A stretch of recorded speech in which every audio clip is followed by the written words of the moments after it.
Hi friends, I'm about to do an interview at a national radio station. Let's talk about interviews and how you can get a bit more mileage out of them. The first and most obvious thing is that we announce it on social media and tell an unfolding story of the event as we travel to the station, check in and so forth. But there's so much more that you can do as well. Let me share a few tips with you. For starters, make a point of filming your radio interview. Now I have a small stand that I take with and I'm using it right now with my iPhone, and the quality is reasonably good. You set it up in the studio, make sure that you capture the audio, that it's close enough to you, and afterwards you can then upload the radio interview as a visual video onto YouTube.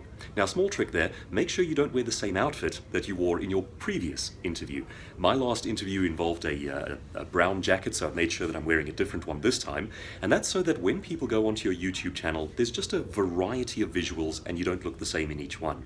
Now, next trick, what I like to do is I actually print out the key points that I'd like to discuss with my host, and I have two sets of notes here.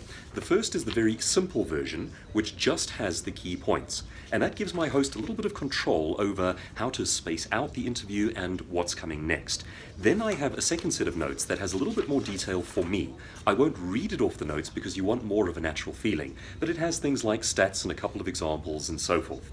Now, extra little trick that I'd like you to remember here, at the bottom of the notes section for the host, I've written a little closing statement, which is, in my case, each week Douglas sends out a free motivational newsletter titled From Amateur to Expert. To receive it for free or to see Douglas in action, sign up at www.douglaskruger.co.za. So that's another one not to miss. What I also do is, on the way out after an interview, I suggest the next topic that we can cover in order to generate another interview.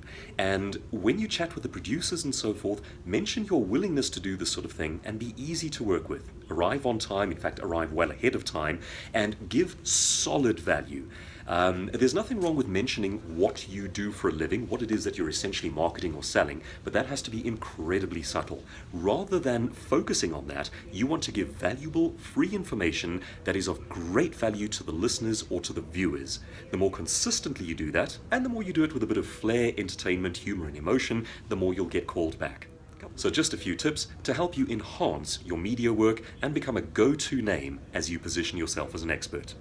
So Douglas Kruger is with us, and he's written many books on that you need to read them, self-help about your life that are very, very practical. And we put a challenge to Douglas about managing your time, managing that.